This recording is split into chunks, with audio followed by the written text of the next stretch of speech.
بسم اللہ الرحمن الرحیم قال اللہ تعالی فی القرآن المجید والفرقان الحمید خذ من اموالہم صدقۃ تطہرہم وتزکیہم بہا صدق اللہ العظیم ان اللہ وملائکتہ یصلون علی النبی یا ایہا الذین آمنوا صلوا علیہ وسلموا تسلیما۔ درود پاک پڑھیے۔ الصلاۃ والسلام علیک یا رسول اللہ وعلی آلک واصحابک یا حبیب اللہ۔ الصلاۃ والسلام علیک یا نبی اللہ وعلی آلک واصحابک یا نور اللہ۔ اللہ رب العالمین کے فضل و کرم سے آج 25 رمضان المبارک ہے، اور آج کی ہماری گفتگو کا موضوع ہے زکوٰۃ کے معاشرتی فوائد۔ اللہ تعالی ہمیں قرآن و سنت کو سمجھنے اور اس پر عمل کر کے زندگی بسر کرنے کی توفیق عطا فرمائے۔ حضرات گرامی، اسلام کی معاشرتی بنیاد دو چیزوں پر ہے، ایک روحانی اور ایک مادی۔ روحانی نظام نماز باجماعت سے قائم ہوتا ہے۔ جب بندہ باجماعت نماز ادا کرتا ہے تو باجماعت نماز ادا کرنا یہ مسلمانوں کی اجتماعیت پر دلالت کرتا ہے، اور باجماعت نماز پڑھنے سے ایک دوسرے کے احوال سے بندہ باخبر رہتا ہے، آپس میں اتفاق اور محبت پیدا ہوتی ہے، اور یوں جب مسلمان ایک پلیٹ فارم پر جمع ہوتے ہیں تو اللہ تبارک و تعالی اس کی برکت سے ان کو روحانی تسکین عطا فرماتا ہے۔ جیسے ان کے جسم ملتے ہیں، ان کے خیالات اور ان کے دل بھی ملنا شروع ہوتے ہیں، تو اللہ تبارک و تعالیٰ پھر ان کی روح کو ایک تازگی اور تسکین بخشتا ہے۔ تو یہ جو اسلام کا روحانی نظام ہے، یہ باجماعت نماز ادا کرنے سے، باجماعت نماز قائم کرنے سے پیدا ہوتا ہے۔ اسی طرح جو اسلام کا مادی نظام ہے، یہ زکوٰۃ اور عشر سے قائم ہوتا ہے۔ اللہ تبارک و تعالیٰ نے ان دونوں چیزوں کو قرآن کریم کے اندر بنیادی حیثیت سے بیان کرتے ہوئے ارشاد فرمایا، وَأَقِيمُوا الصَّلَاةَ وَآتُوا الزَّكَاةَ، نماز قائم کرو اور زکوٰۃ ادا کرو۔ قرآن پاک کے اندر کئی مقامات پر زکوٰۃ اور نماز کو اکٹھا ذکر کیا گیا ہے کہ نماز بھی قائم کرو اور زکوٰۃ بھی ادا کرو۔ ایک اور مقام پر فرمایا کہ وَأَقَامَ الصَّلَاةَ وَآتَ الزَّكَاةَ، کہ وہ لوگ جو نماز قائم کرتے ہیں اور زکوٰۃ ادا کرتے ہیں، یہی لوگ حقیقت میں کامیاب ہونے والے لوگ ہیں۔ اسی طرح اور بھی کئی مقامات پر نماز کو اور زکوٰۃ کو اکٹھا ذکر کیا گیا ہے۔ تو اسلام کا جو مادی نظام ہے، یہ اس کا جو معاشرتی نظام ہے، معاشی نظام ہے، یہ زکوٰۃ اور عشر کے ساتھ قائم ہوتا ہے۔ اب زکوٰۃ جو ہے، اس کا مطلب ہے پاکیزہ کرنا، ستھرا کرنا، پروان چڑھانا، نشو و نما کرنا۔ ان تمام معانی کے لحاظ سے اگر دیکھا جائے تو زکوٰۃ ان تمام معانی کو جامع ہے۔ مثال کے طور پر پاکیزگی کہ زکوٰۃ کا مطلب ہے پاکیزہ کرنا۔ حدیث پاک کے اندر، بلکہ قرآن کریم کے اندر ہی اللہ تبارک و تعالیٰ ارشاد فرماتا ہے، خذ من اموالہم صدقۃ تطہرہم وتزکیہم بہا، اے محبوب ان کے مالوں میں سے زکوٰۃ نکالیے، ان سے زکوٰۃ لیجئے۔ جب آپ ان سے زکوٰۃ لیں گے تو کیا ہوگا؟ فرمایا تطہرہم وتزکیہم بہا، اللہ تبارک و تعالیٰ اس زکوٰۃ کے ذریعے ان کے مالوں کو بھی پاک کر دے گا اور ان کے دلوں کا تزکیہ بھی کر دے گا، ان کے دلوں کو بھی پاک کر دے گا اور ان کے مالوں کو بھی پاک کر دے گا۔ تو معلوم ہوا کہ زکوٰۃ دلوں کی پاکیزگی کا سبب بھی ہے اور زکوٰۃ مال کی پاکیزگی کا سبب بھی ہے۔ اللہ تبارک و تعالیٰ اس کے ذریعے مال کو بھی پاک کر دیتا ہے اور دلوں کو بھی پاک اور ستھرا کر دیتا ہے۔ اسی طرح اس کا جو دوسرا معنی ہے نشو و نما کرنا، پروان چڑھانا، تو اس کا مطلب ہے کہ جب ایک بندہ کسی کو زکوٰۃ ادا کرتا ہے، زکوٰۃ دیتا ہے، کسی مسکین کو، یتیم کو، کسی بھی مستحق کو جب زکوٰۃ دیتا ہے تو اس زکوٰۃ کے ذریعے اس مستحق کی نشو و نما ہوتی ہے، وہ پروان چڑھتا ہے، اس کی نشو و نما ہوتی ہے، اس کے خاندان کی نشو و نما ہوتی ہے، اس کے بچوں کی نشو و نما ہوتی ہے۔ اور دوسری طرف اگر دیکھا جائے تو جو بندہ زکوٰۃ دے رہا ہے، زکوٰۃ دینے کی وجہ سے اس کے اپنے مال کی نشو و نما بھی ہو رہی ہے، اس کے مال کے اندر بھی بڑھوتری ہو رہی ہے۔ اللہ تبارک و تعالیٰ خود قرآن کریم کے اندر ارشاد فرماتا ہے کہ جب تم زکوٰۃ دیتے ہو یا تم صدقہ کرتے ہو تو اللہ تبارک و تعالیٰ اس کے بدلے تمہیں 10 گنا بڑھا کر عطا کرتا ہے، بلکہ اللہ اس بات پر قادر ہے، وہ چاہے تو 10 کیا کئی گنا بڑھا کر تمہیں عطا فرمائے۔ تو جب بندہ زکوٰۃ ادا کرتا ہے تو زکوٰۃ ادا کرنے سے اس کے مال کے اندر بھی نشو و نما ہوتی ہے اور اس کا مال بھی بڑھتا رہتا ہے۔ اسی طرح سرکار دو عالم صلی اللہ تعالیٰ علیہ وآلہ وسلم نے زکوٰۃ کے حوالے سے اور بھی بہت سارے فرامین ایسے بیان کیے ہیں جن میں زکوٰۃ دینے کی ترغیب بھی ہے، زکوٰۃ دینے کا حکم بھی ہے، اور زکوٰۃ نہ دینے کے نقصانات بھی بیان کیے ہیں۔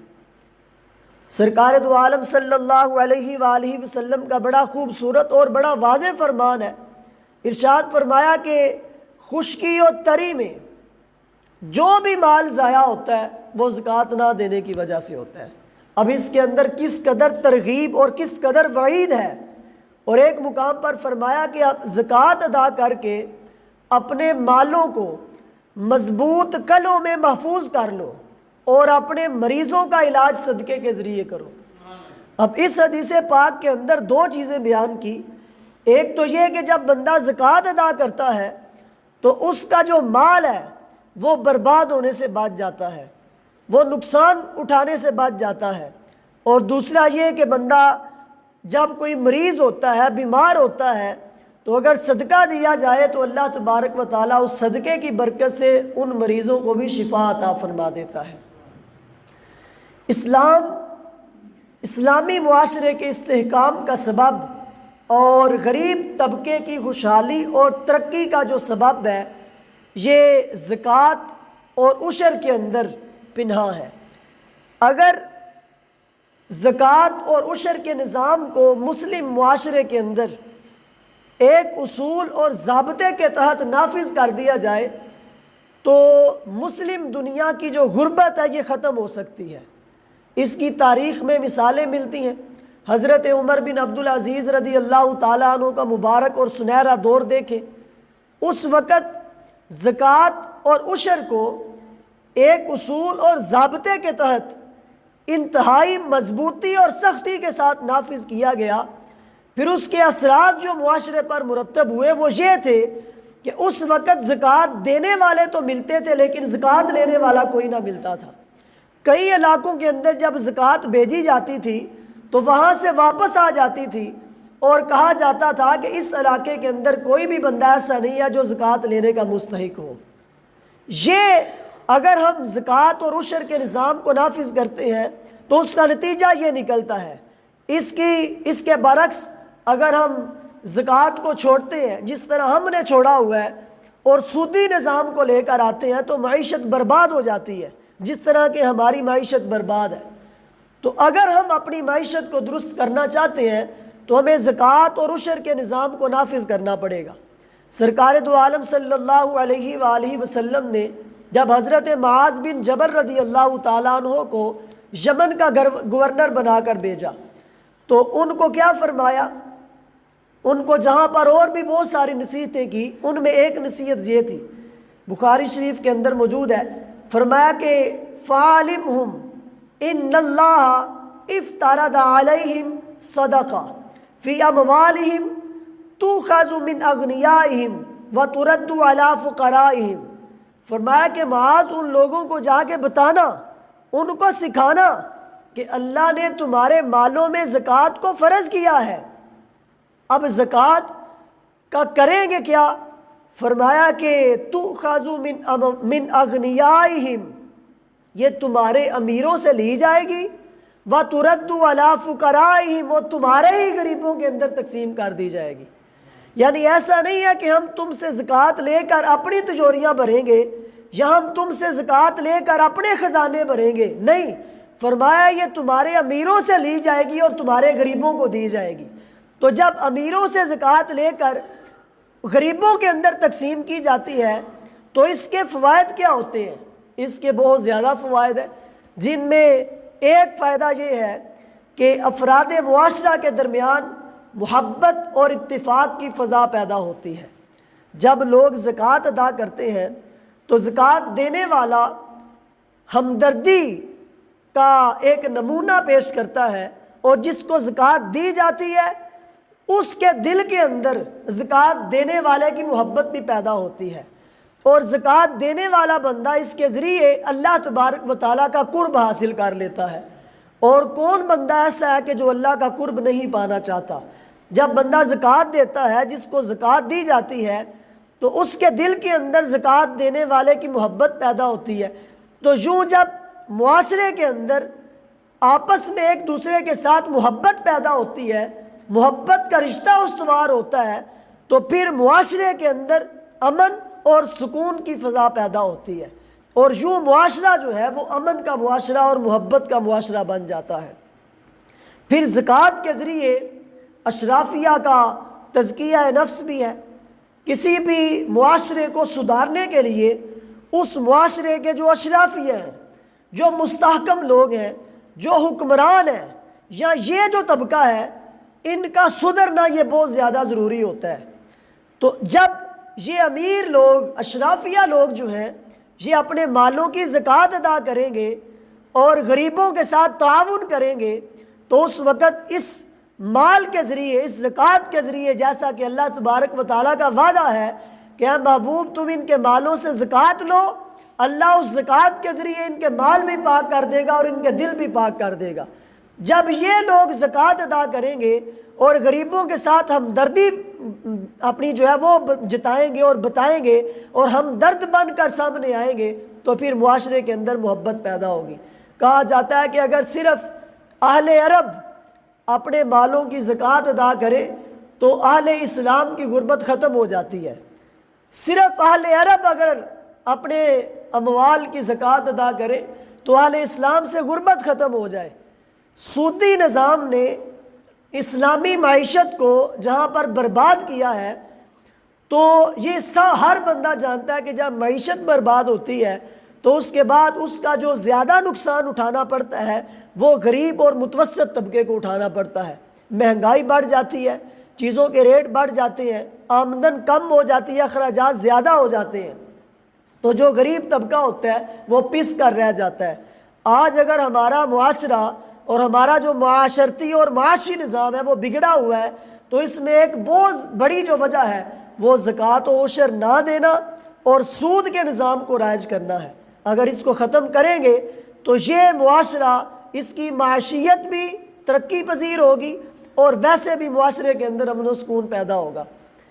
تو یہ جب اشرافیہ اور حکمران طبقہ جو ہے یہ اگر زکوٰۃ نکالے گا اپنے مالوں کی اور دیانتداری کے ساتھ زکوٰۃ نکالے گا تو پھر معاشرے کے اندر غربت کا خاتمہ ہوگا۔ ہمیں بھی چاہیے کہ ہم اپنے اموال کی زکوٰۃ نکالیں، اپنی فصلوں کا عشر نکالیں، اور ہر بندہ اپنے تئیں کوشش کرے کہ وہ اپنے گھر کے ہر قسم کے مال کا حساب لگائے یا لگوائے۔ اگر زکوٰۃ بنتی ہے تو زکوٰۃ ادا کریں، اور جتنی بنتی ہے اتنی ہی ادا کریں، کم بھی ادا نہ کریں۔ اللہ تبارک و تعالی ہمیں عمل کی توفیق عطا فرمائے۔ آمین بجاہ النبی الامین صلی اللہ تعالی علیہ وآلہ وسلم۔